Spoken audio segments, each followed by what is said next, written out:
everybody, welcome to Dirt Guy Drive Time, my personal vlog from the cab of my truck on the way home from work. I've been doing this for a little while now. We've seen some ups, we've seen some downs, we've seen traffic, we've seen no traffic. Presently, we're seeing a bug. Oh boy, that bug has caused all kinds of problems. Some of them more severe than others. And I can't guarantee how long this video is going to be today, because it ends with some pretty bad news, frankly. But it's a vlog, and that's how it goes. If you guys are here for the comic relief today, I'm not certain you're going to get it, to be honest with you. Anyway, after I made the video yesterday on the way home, and my, we're talking about this whole, we want to shut the job down, and it was go to work or lose your job. I got a call from my director. We spoke for a while. He was telling me some things about, he heard from, let's say, an unnamed source, because they may be watching this video, some things about things going on my job that were complete lies, bullshit, people stabbing me in the back. Interesting. And I surmised who the person was, to be honest with you, because this person didn't share this information with my director. They shared it with the president of my company, my big boss, the dude that signs my damn checks. We're supposed to have each other's backs, that kind of thing. I really work towards engendering that, a team feel. So anyway,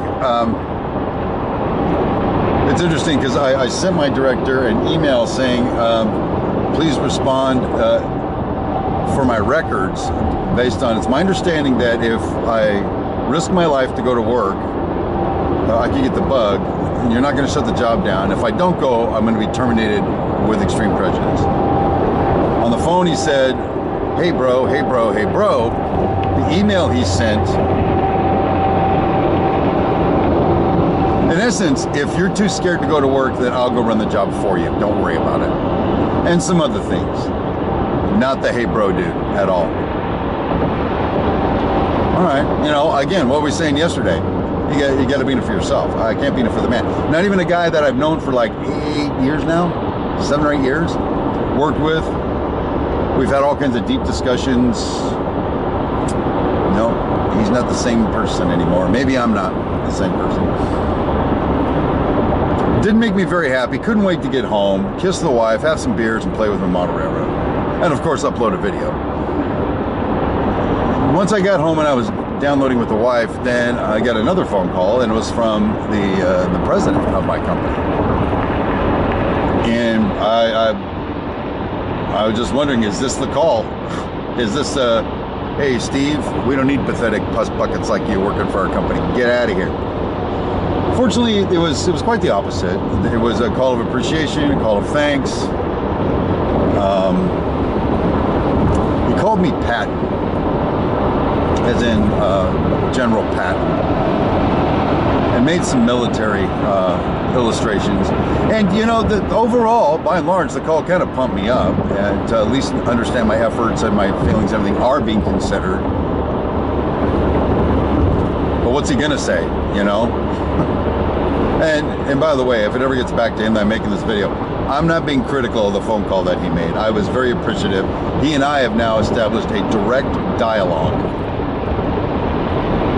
and an understanding that if he hears anything he doesn't like about what's happening on my job, just call me.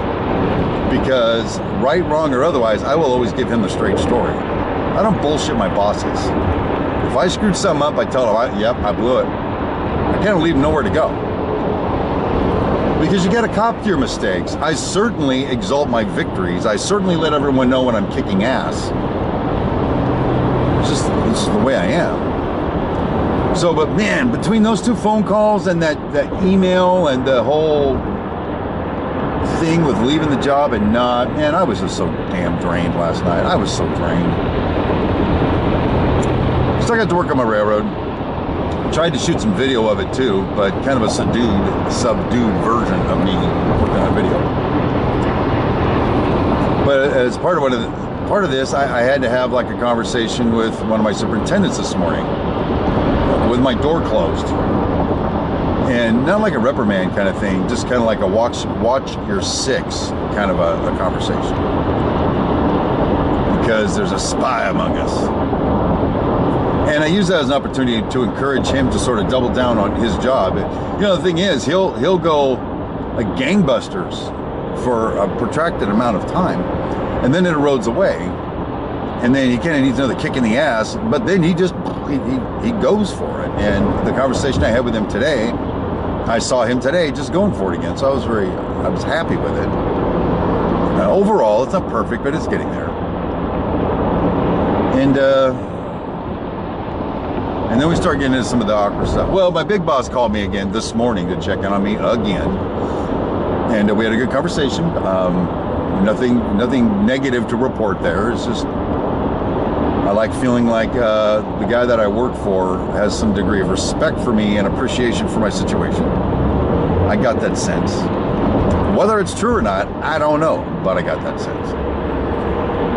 Not 30 minutes after hanging up with him, the story started getting a little more real for me. I got a call from our CFO, Vice President of Finance, who has been out with COVID-19. Now, by saying that right now, YouTube, by the way, is going to not monetize this video. So COVID-19, all you want. I don't care. She was down with it for 3 weeks.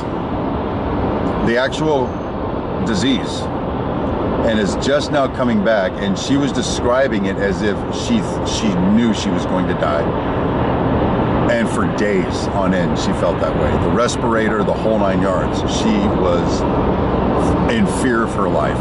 It was so bad. She's recovering. That's the good news. My director tells me today that he went in to the hospital yesterday with a 103.5 degree fever. I said, do you have the bug? He says, well, I don't know. The tests aren't back yet. Oh, by the way, sidebar, he's also saying that he's going to come to my job tomorrow. Fuck you. You tell me that you are clean of the vid and you can come to my job. Other than that, you're staying home, homeboy. Or going somewhere else. You're not coming onto my job. I don't care who you are. I'll throw you off my job. I probably couldn't throw him off the job, but it's fun to say it like that. But then the story gets significantly darker. My vice president of operations also has the disease. In the last report, he was in ICU. And then today I get the call that he's basically on a respirator. He's on a life support system now. Without it, he dies. And he's not responding to anything.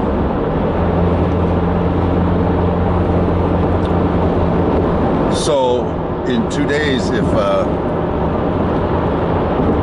he doesn't make it back, they're just going to pull the plug on him.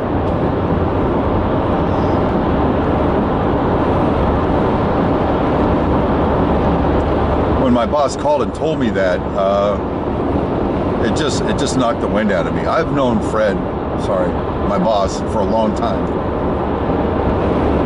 He doesn't know it, but I knew him when he was with the previous company. And my director used to work for that company. One of my laborers used to work for that company. I used to as a subcontractor. He's the one that hired me.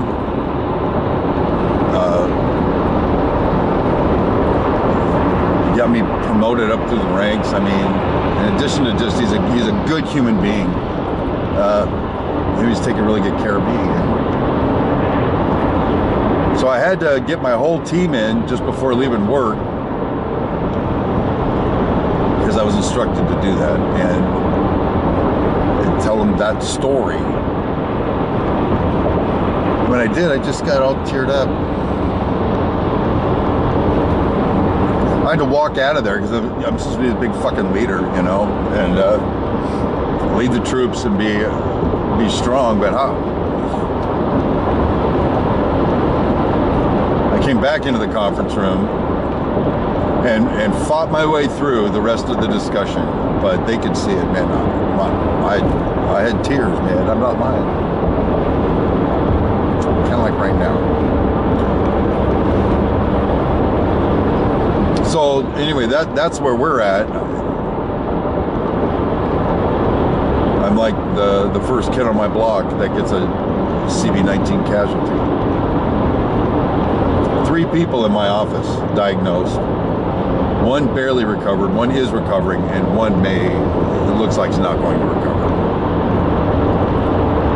So again, I apologize. A little hard to make jokes today. And there's just so much going on. I guess all anyone can do